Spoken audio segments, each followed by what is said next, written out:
Good evening, everyone. Good evening, everyone. I hope everybody is having a great and wonderful day. I want to welcome you to Daring Dialogues. For those of you who are new, my name is Shantae Charles, and I am your host. So, I don't have anything to drink, and that's okay because it's a little later in the evening, and I don't plan to be before you for long, but I do want to cover a couple of things, and I just want to talk a little bit after I do my readings for today. So we're going to start out with reading our next section in Christopher Columbus and the African Holocaust. And then we're going to read our next section in Leadership Secrets from the Bible. We started talking about honesty and integrity. We're in that section. And today we're going to talk about systems, safeguards, and standards. And then I just want to share just some insights that the Lord has just been giving me about a couple of different things, just about us as human beings in general. So I hope that you will hang in here as we get started. I want to say good evening, Lady Latoya and Lady Barbara, and anybody else who may be watching by a remote vehicle. I know most of you are used to seeing me come on at 11 a.m. Eastern Standard Time. And I do want to say I will be on through the rest of this week, but I'm going to have to take a break beginning Monday because I have to walk my husband through his own health journey. So I don't want to be the person that comes in and out, and I can't tell you for sure when I'll be on. So this Friday I will be stopping the broadcast, and then I will probably come back hopefully around the week of Thanksgiving. I will come back on before then and let you know specifically what day I will start the broadcast back up. So I just wanted to give you all that heads up because I'm going to be walking him through his personal health journey. So I want to make sure that I give all of my attention to that because I believe that family is my first ministry. So, all right. So let's take a look at chapter 6. And we're going to be talking about the time of troubles, the time of troubles. And it says, Africa's time of tragedy and decline started both in Europe and in Africa itself. For more than 1,000 years, Africans had been bringing into being empire after empire. But the opening of Europe's era of exploration, Africa's own internal strife, and the slave trade turned what had been Africa's golden age into a time of troubles. The Crusades may be called the beginning of Europe's reawakening. A religious fervor not unrelated to politics had stirred Europeans out of their lethargy and their indifference to the larger world. The First Crusade, begun in 1095, was precipitated by the Seljuk Turks, whose persecution of Christians had placed even Constantinople in jeopardy. The eastern heads of the church appealed to Pope Urban II for help. At a great church council in France, the Pope pointed out that if Constantinople fell to the Turks, Western Europe would soon be overrun. He made an eloquent plea to the kings and princes gathered, and to all Western European Christendom to rally to the aid of the Christians in the East and to drive the infidels from the Holy Land. This religious crisis gave Europe a semblance of unity, and although it can be said that the Crusades were military and religious failures, they did provide the opportunity to bring new information to Europe. The religious wars also had a profound effect on the political development of Europe.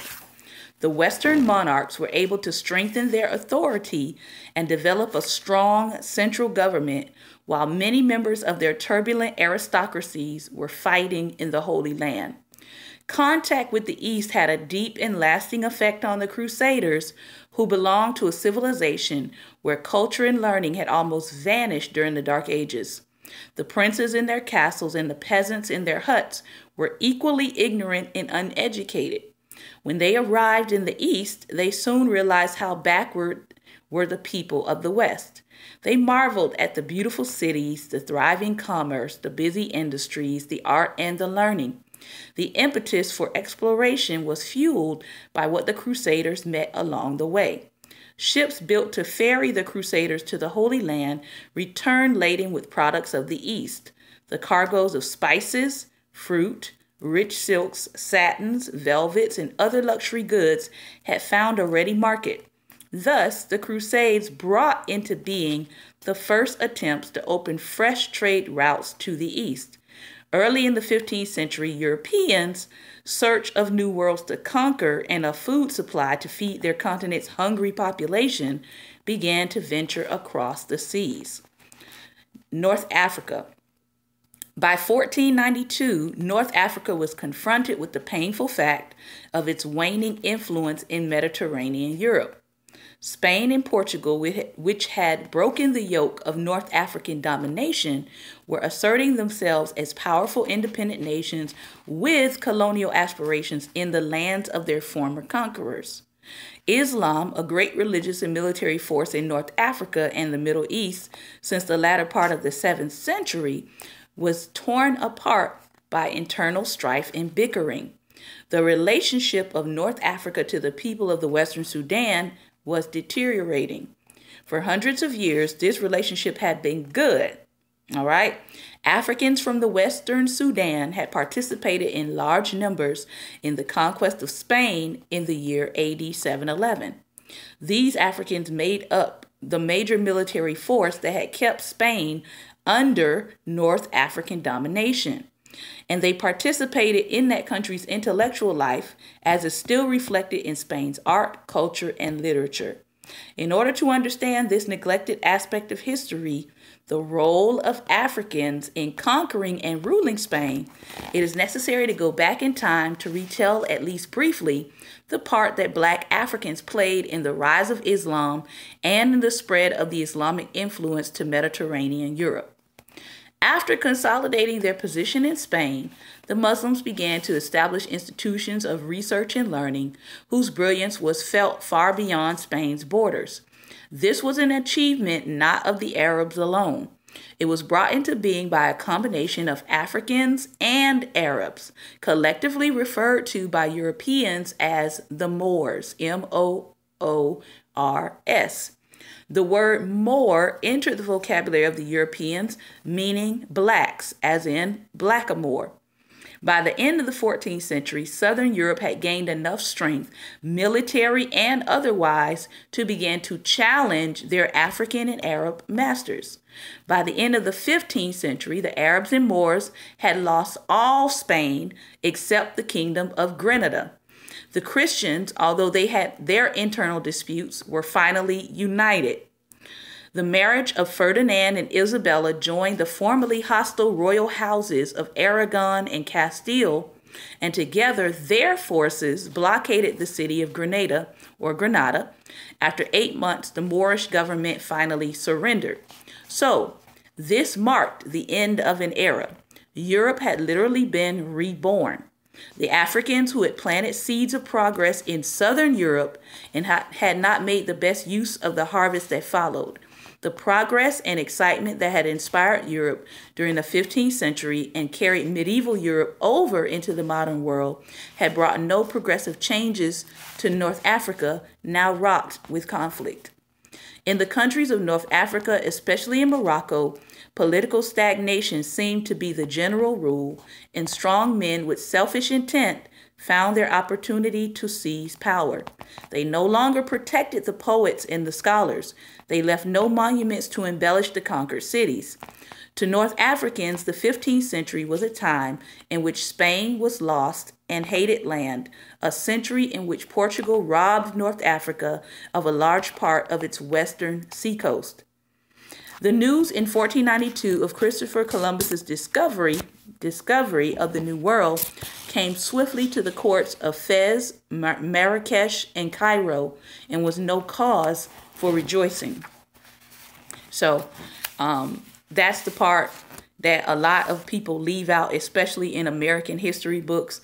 They leave out the conquest that was happening of the Arabs and the Africans of Spain and parts of Europe. And after Europe finally conquered the Arabs and the Moors, then there was a rebirthing of European society. Then there was, the launch out for them to go to the New World. But before that, Africa and Arabs were ruling. All right. I also want to say before I came on, I did hear about the terrorist attack that just happened about an hour ago in Manhattan, New York. And I do want to say that my thoughts and my prayers are with those families. From my understanding, there's at least 8 people dead, and I know several people injured, and that one of those terrorists has been killed and one has been brought into custody.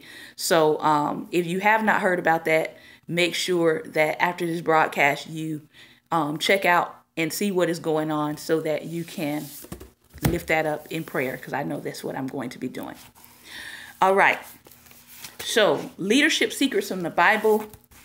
Let's talk about systems, safeguards, and standards. We're talking about this in terms of lessons for contemporary leaders, and they're tying in with this book. They're tying in business leadership as well as biblical leadership.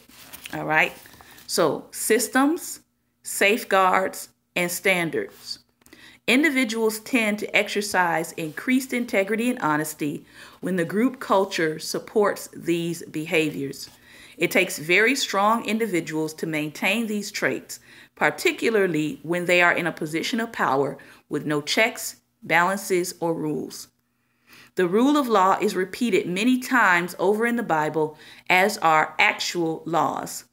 There are particularly strong warnings about abuses of power by those in high authority, as well as commands for leaders and followers at all levels to behave ethically. One of the biggest things that we see right now happening in our society has to do with the lack of ethical integrity at the very highest levels of leadership in our land. We know, even on yesterday, that there's been some criminal indictments happening with major players in our current administration, people who played a major role with that current administration.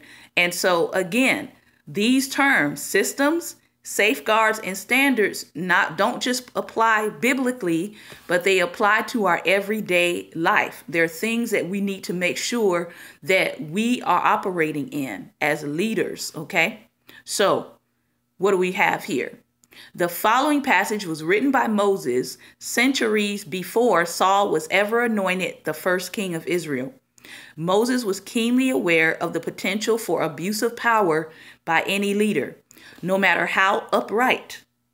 Therefore, he suggested some safeguards, which we too often ignored in selecting our modern business and political leaders, or which they have even ignored when they were there in the first place.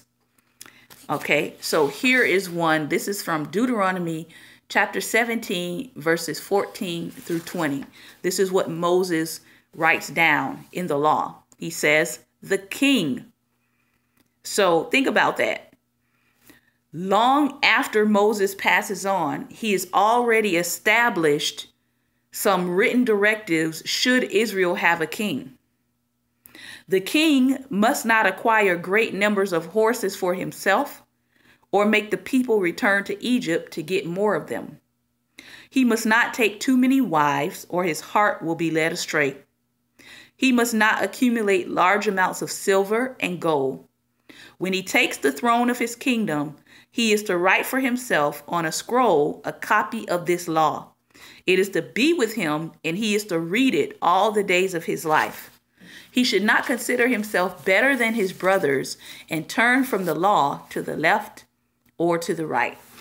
If only our modern business leaders paid more attention to these guidelines. Moses realized what even Lord Acton centuries later expressed so succinctly, that power corrupts, and absolute power corrupts absolutely. He recognized the intrinsic threat that too much power might pose to a leader's honesty and integrity. Moses' warning addresses the dangers of greed. Too many horses or large amounts of silver and gold can dull a leader's ability to spot injustice in other places. Lust. Too many wives or affairs can also hurt a leader's judgment and credibility. And arrogance. No leaders, corporate or political, are to hold themselves above the law.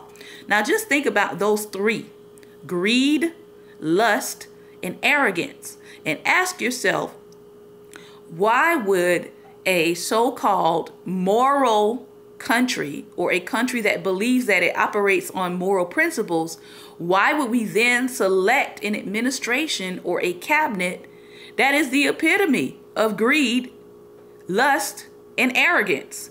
Those are three things that we see on display, has been almost several times weekly since January 20th, 2017. All right. So it begs the question that if we say that we are a country of laws, or that we are a country that respects law and order and standards and principles, then you have to ask yourself, what would make us choose someone who is the antithesis or the antithesis of what we say we believe in? Even kings and CEOs, or perhaps especially kings and CEOs, need written standards and guidelines to help remind them how to act ethically. When Solomon was about to succeed David on the throne of Israel, David's biggest priority and most fervent prayer was for his son to continue his tradition of integrity. He said, "I know, my God, that you test the heart and are pleased with integrity, and give my son Solomon the wholehearted devotion to keep your commandments, requirements, and decrees." 1 Chronicles 29, verse 17, all the way to 19. A company with a well-developed system of ethics, which is actually used rather than merely stated, does not spend a lot of time deciding the ethicality of each decision. In fact, when you have a strong ethics code like Johnson & Johnson, Credo makes the decisions easier. An action either fits the code or it doesn't. And the stronger the code and the more often it has been put into practice, the clearer the ethical path.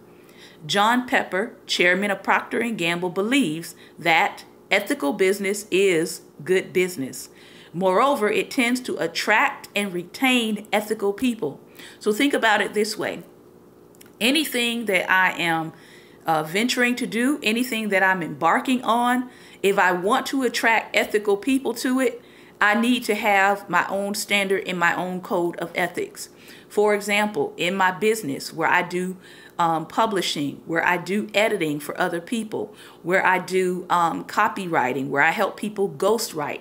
One of my ethical principles is that I will give that person the best quality service, but I will also pray for that person to have the best quality service. Meaning that if I take on a project and I see that there is someone who is more skilled than I, there's somebody who can has more experience than I can, that can help that person, I won't take on that project. I will actually refer them out to someone who can give them specifically what they need.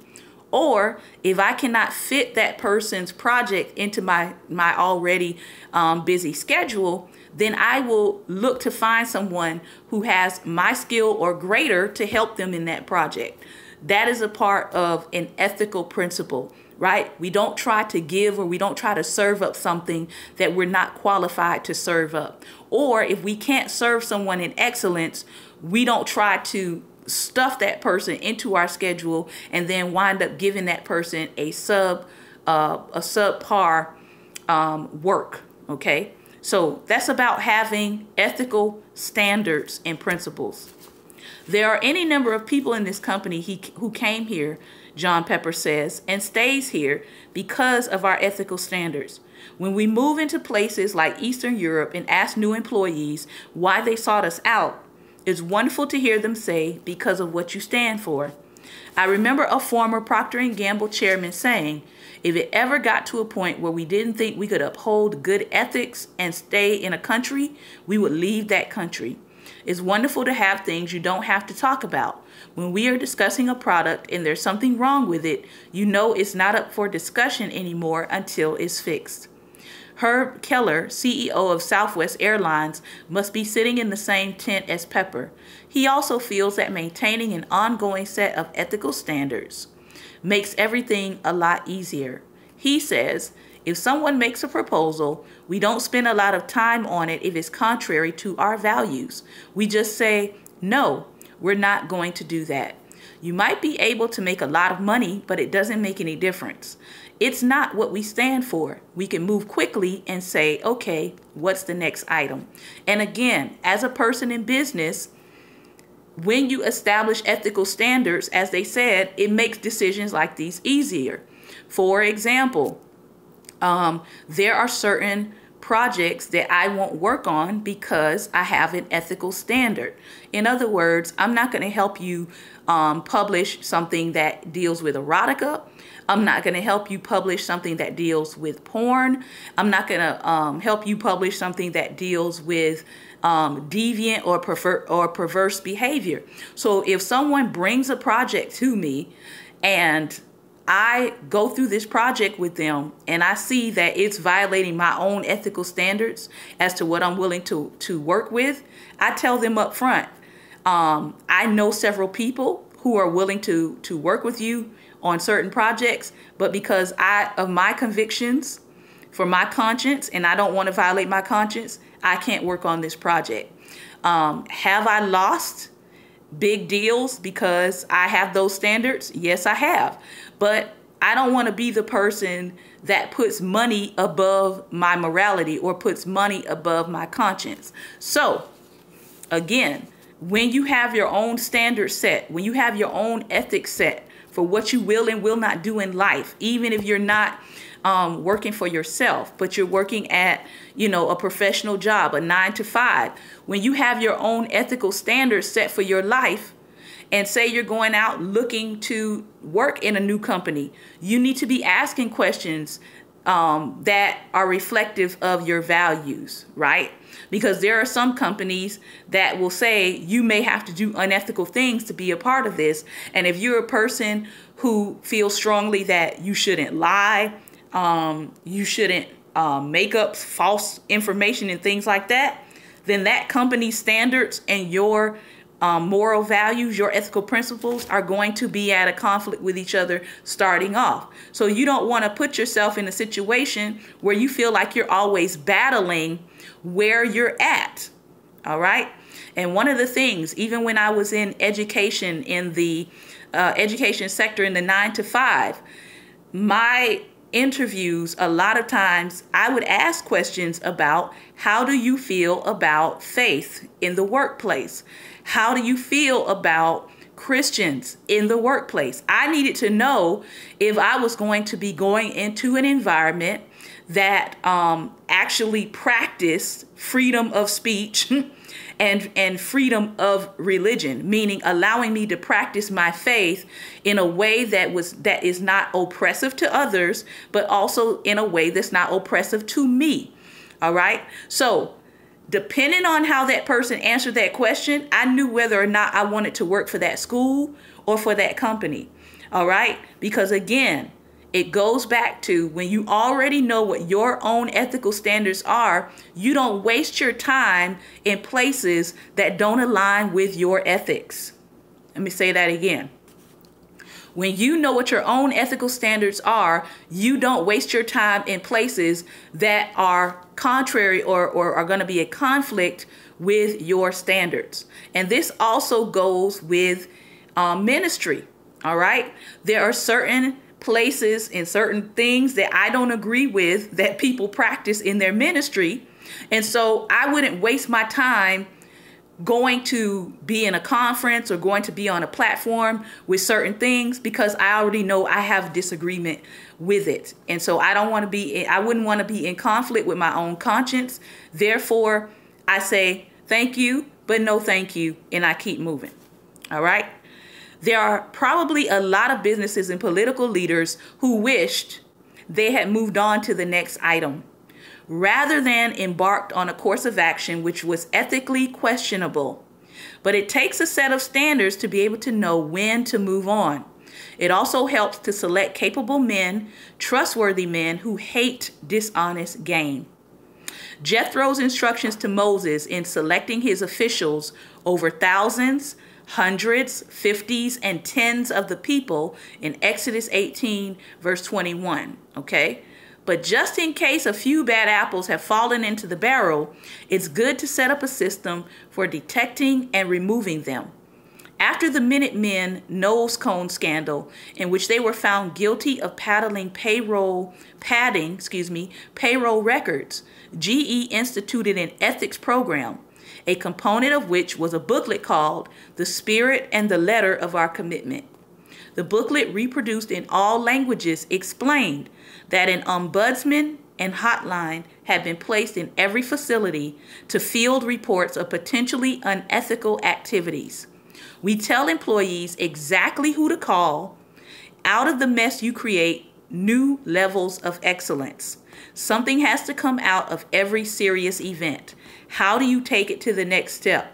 So even with a major company like GE, all right, that realized that people had been padding people's payroll so that they could take money, GE instituted a program where they had a hotline that people could call anonymously to report unethical activity that was happening so that it could be investigated. Why? Why would they do that?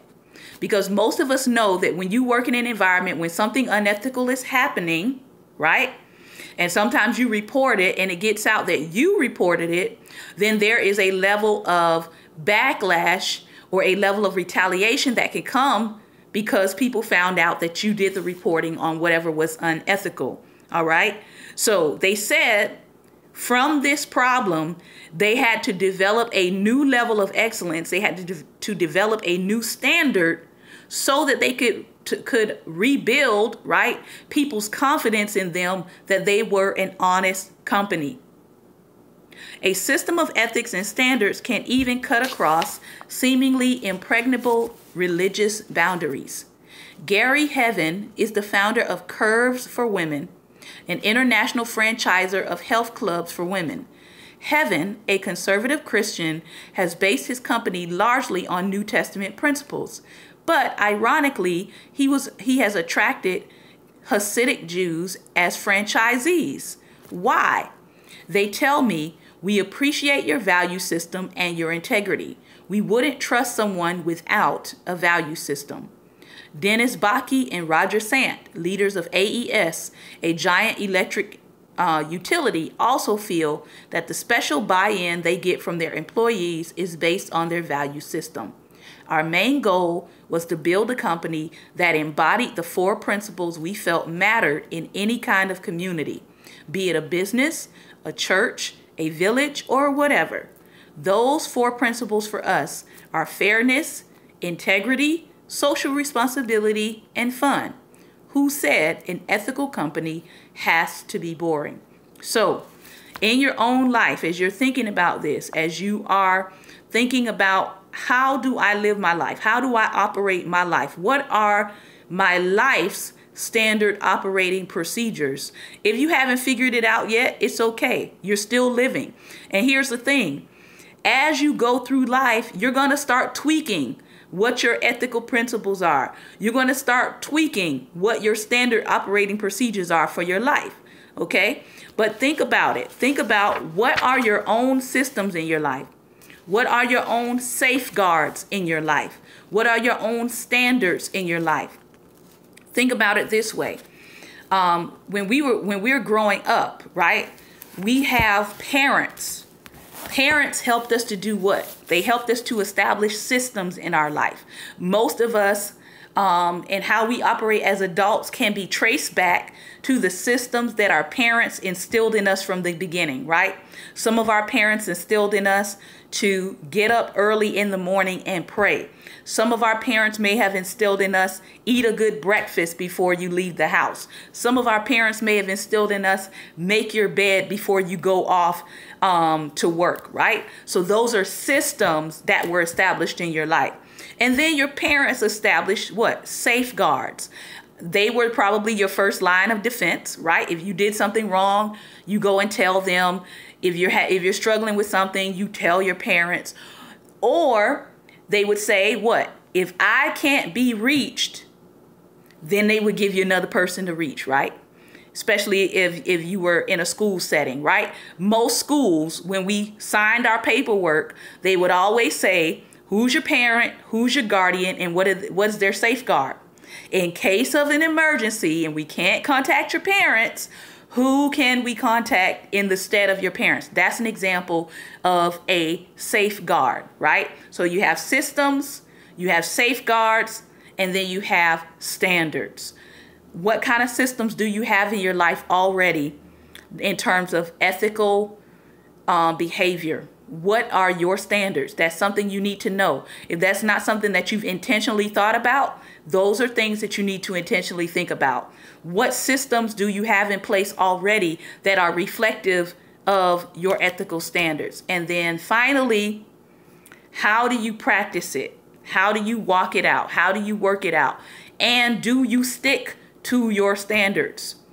Do you stick to them? Do you have safeguards?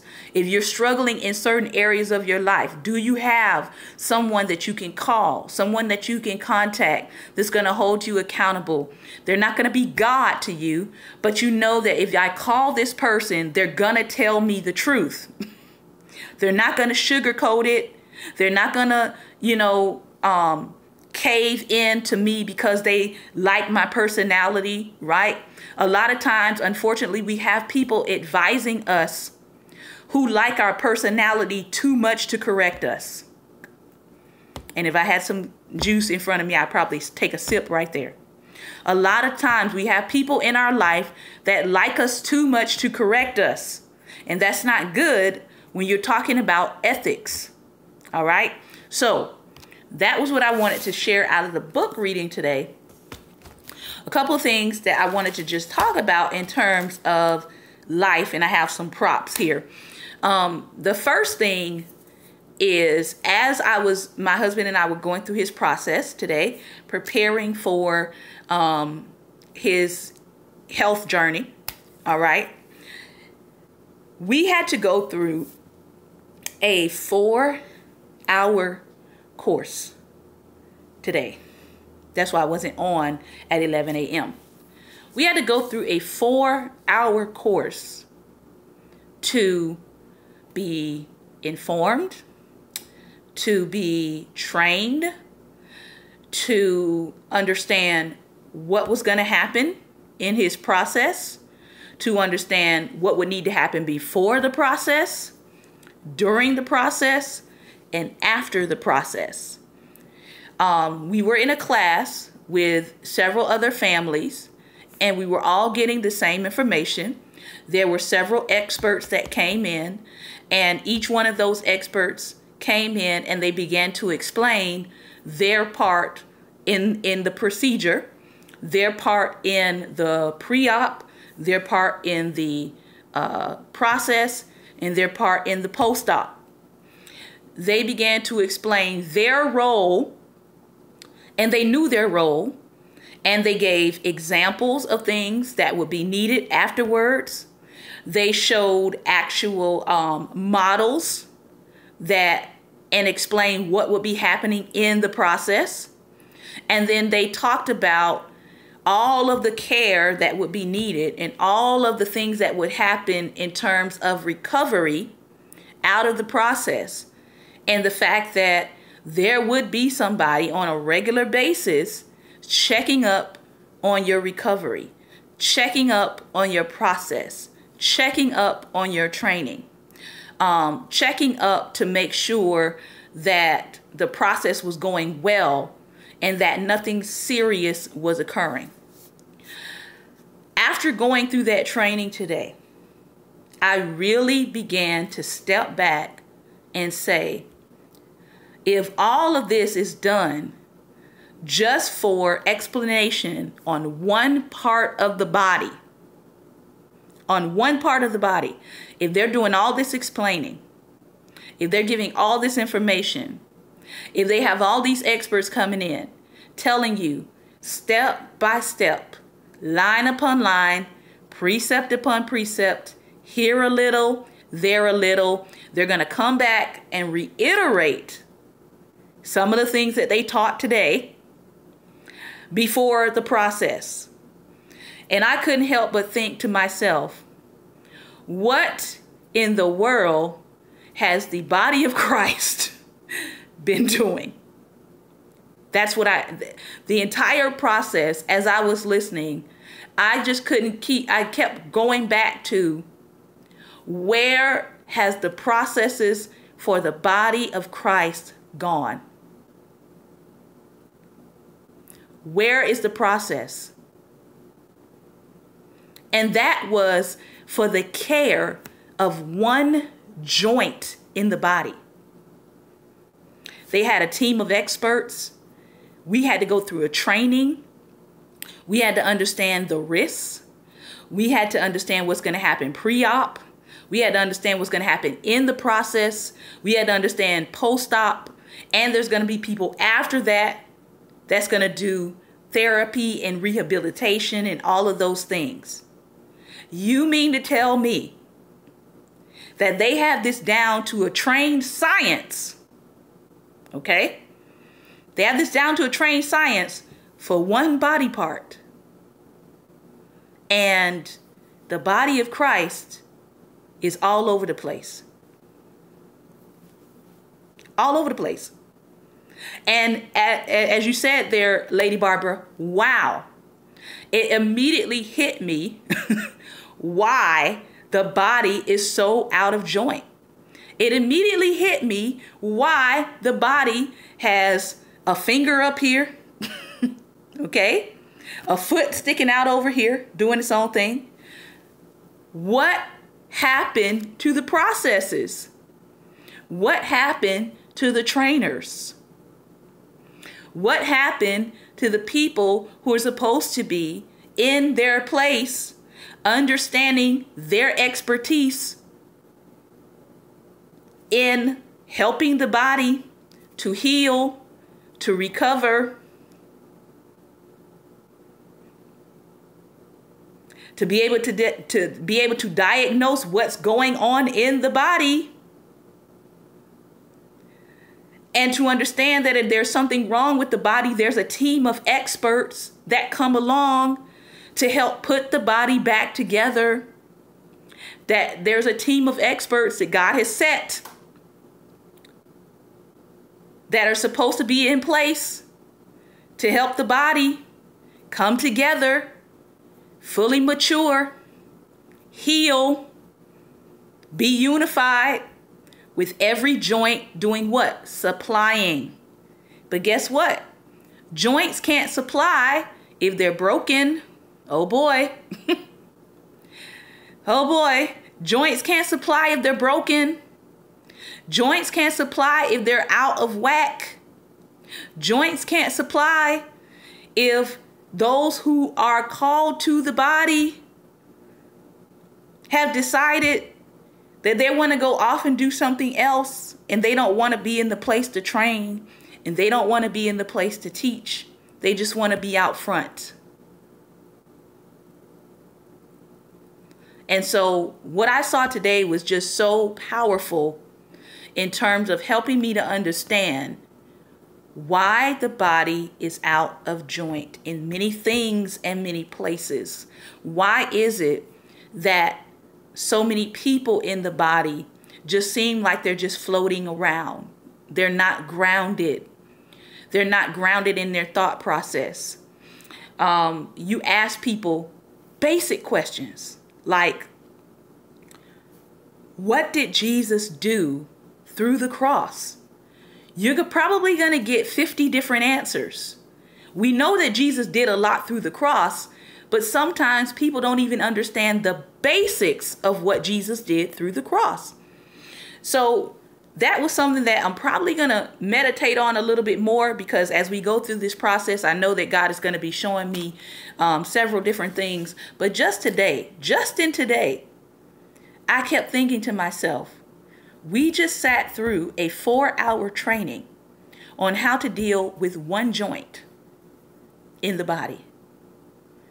And we have people who want a certificate in 30 days, and then they want to go work on the body. It doesn't work that way. And if it does work that way, what we're finding out is we have people who have mental illness. I'm just going to call it what it is.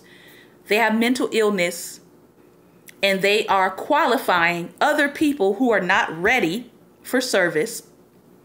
And those people are going and doing work on the body. That's what we see. We have lots of people who have, somebody has given them a pass of some kind, certification of some kind, and they are now sweeping through the joints, sweeping through the joints with very little preparation, very little training, very little expertise. And the joints that are supposed to be or coming to receive healing are not being healed.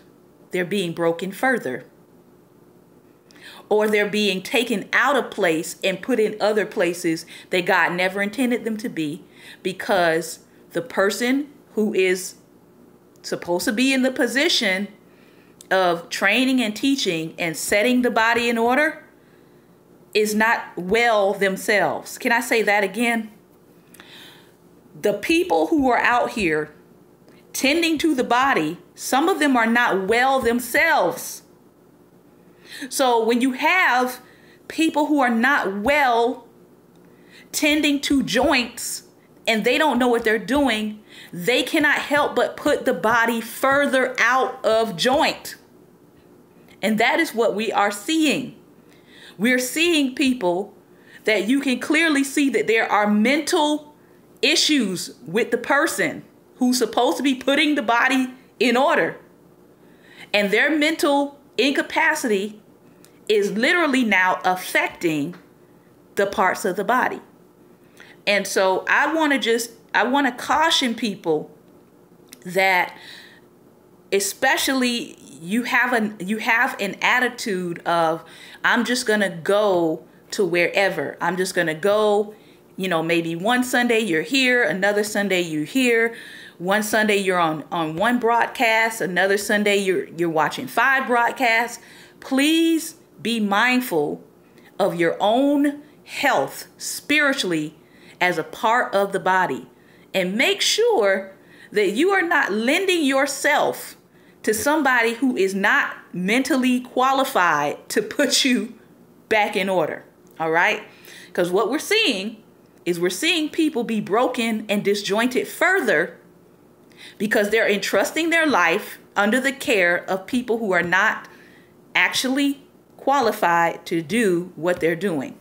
And sad enough to say, people are sanctioning this. All right? Another thing I want to talk about real quick is, everybody can see that, right? All right. This is my other illustration of, you can see this as the body. You can see this as humanity, right? We come in many hues. We come in many forms. You've got some that are taller than others. It's showing that there's some differentiation, right? Now, somebody put on the screen what these actually are. Just tell me what these are. This is not a trick question. All right? Tell me what these are. And I'm waiting.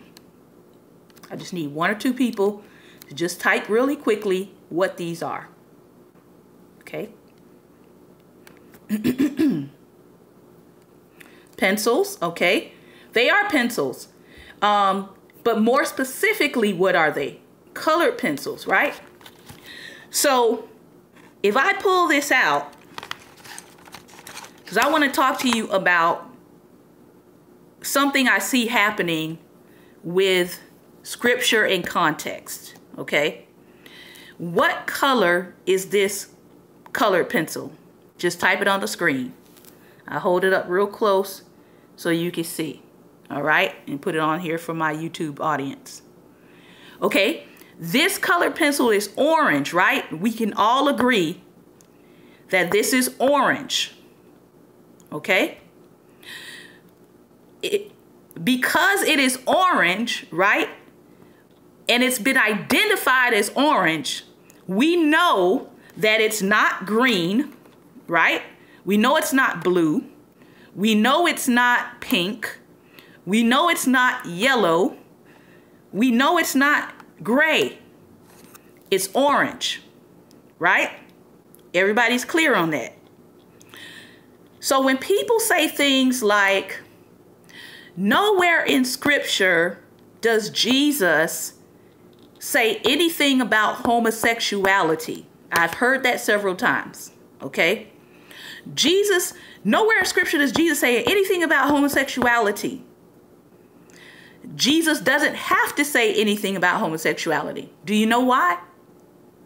Because in Matthew 19, Jesus tells us what marriage is.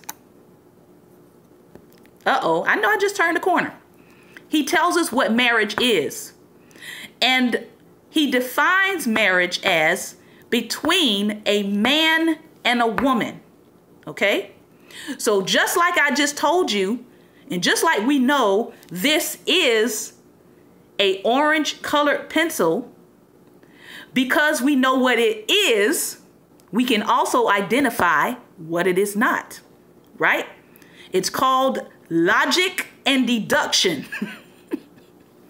And we seem to do this in every other area of our life very well, except when it comes to God's law.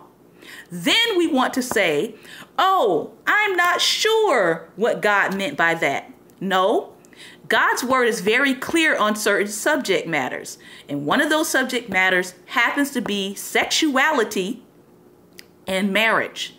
By telling you what you should not lie with, okay? That should help you deduce what you can lie with. He says a man should not lie with a man, and a woman should not lie with a woman. In Genesis, he gives you Adam and Eve. By telling you what something is, it also helps you to clarify and identify what it is not. So I just wanted to give that example because I see people trying to skirt around this issue of homosexuality and whether or not Jesus spoke on it. Again, Jesus clarified and defined what is marriage. So by inference and by deduction, you know what is not marriage. It may be civilly, right, approved. Same-sex marriages are a civil approval. And here's another piece that people don't realize, that the Supreme Court made a decision on it, but it still has to go through legal action, and laws have to be written. So just keep that in mind. Those of you out there who are kind of flirting the line and you're like, well, I'm not sure, I'm not really, you can be sure, because when God tells us in his word and explains explicitly what something is, we can deduce what it is not. This is a purple colored pencil. If it's purple, it's not blue. If it's purple, it's not white. If it's purple, it's not gray. It's clearly defined by what it is, which helps me to make a deduction as to what it is not. Lastly, a couple of weeks ago, I've been holding on to this, just trying to find the right time to talk about it, but I believe this is today. This is another object lesson. Let me make sure I'm covering this person's address. Okay. A couple of weeks ago, all right, when I sent out our last batch of free items that had been given in the giveaway, one of my packages came back, and this is how it came back to me. There was 3 things in here. This was the giveaway for the men's set of cologne and stuff. And so the package came back to me, and it says on here, let me see if I can pull it up close to you so you can see. It says, notice invoices or items from packages. Let me see. There it is. All right. It says invoices or items received from packages found empty in the mail stream. So I sent this package out full. But it came back to me. This package came back to me empty. And I thought to myself, OMG, OMG, this is not good. The person whose giveaway I sent had basically been stolen out of the package. I've never had that happen before. I've heard that it does happen. All right. So they sent me an empty envelope back with these notices on it, and it says United States Postal Service, return to sender. And then they give me this nice little message on the back, okay? And it says, dear postal customer, we sincerely regret the damage to your mail during handling by the Postal Service. We hope this incident did not inconvenience you. Yes, it did, okay? Because I had to reorder items and send it on.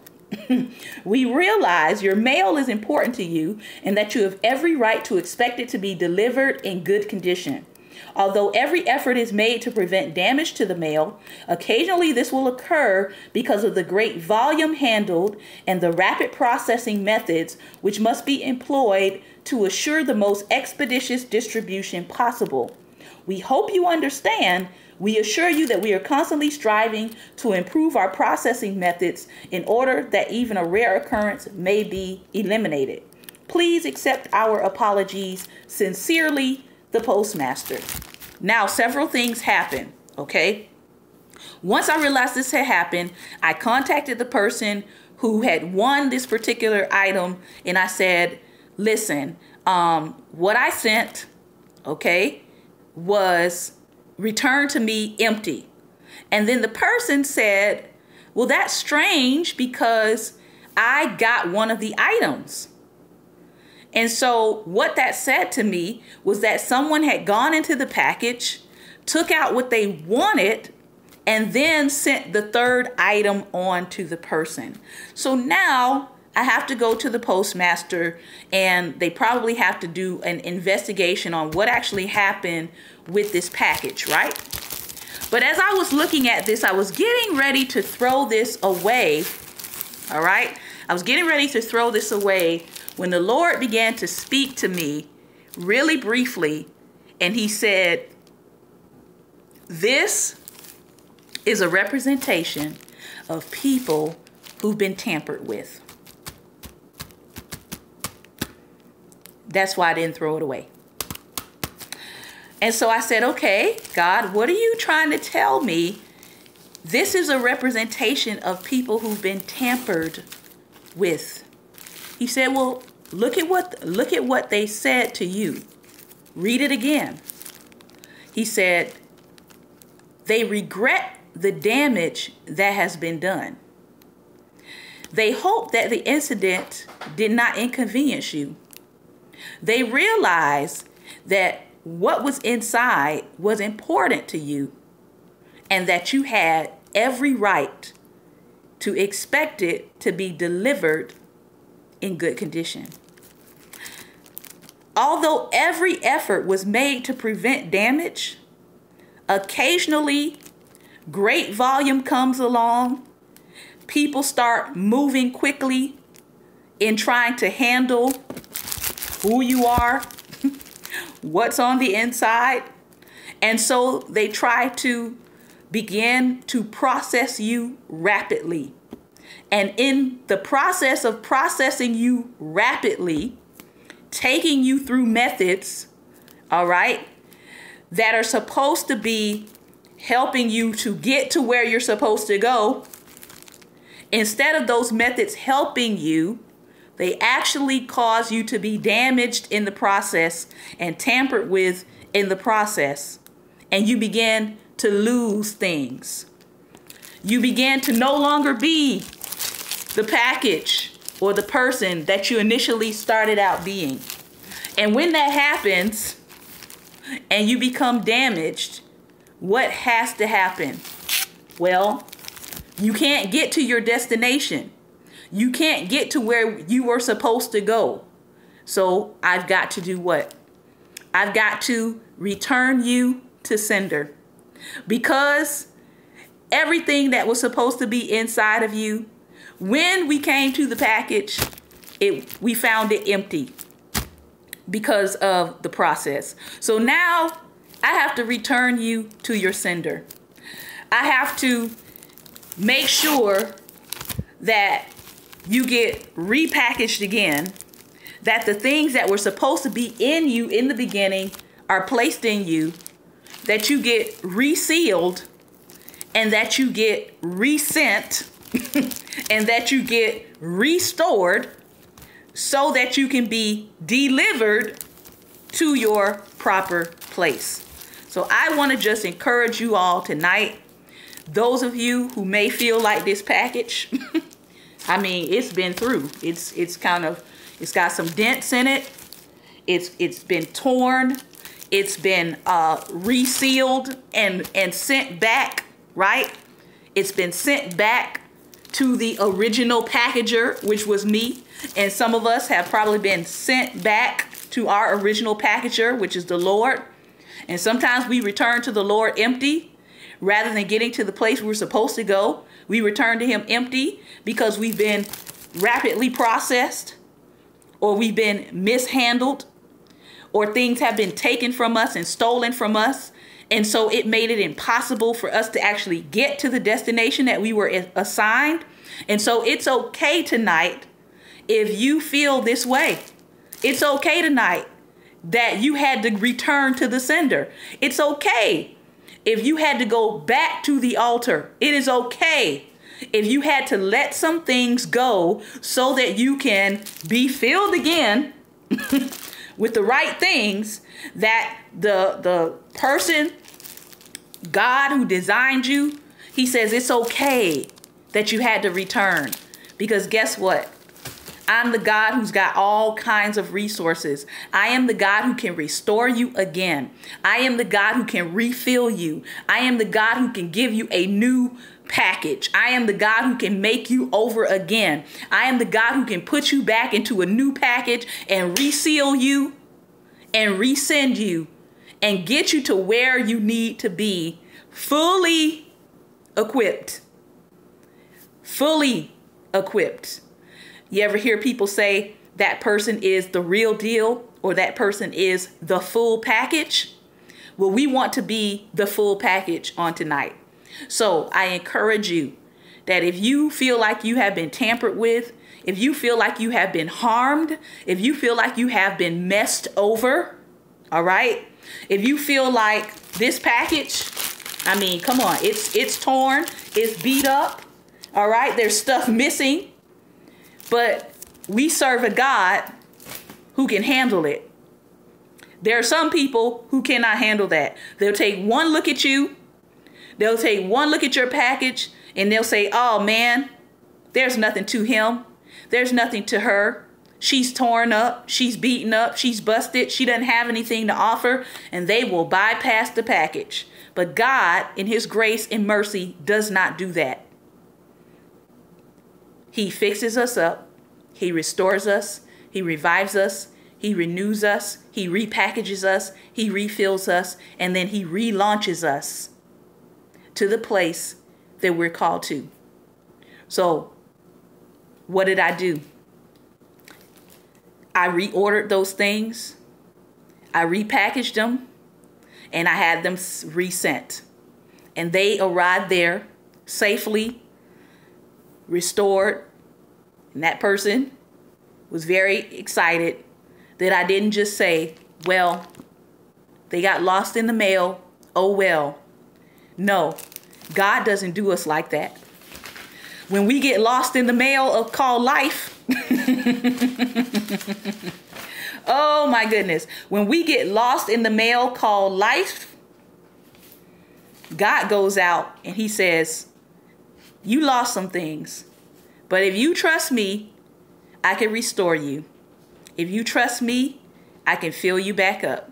If you trust me, I can repair you. And then I can resend you out and you will make it to your destination as I originally intended. So I want to thank you for your time and attention on tonight.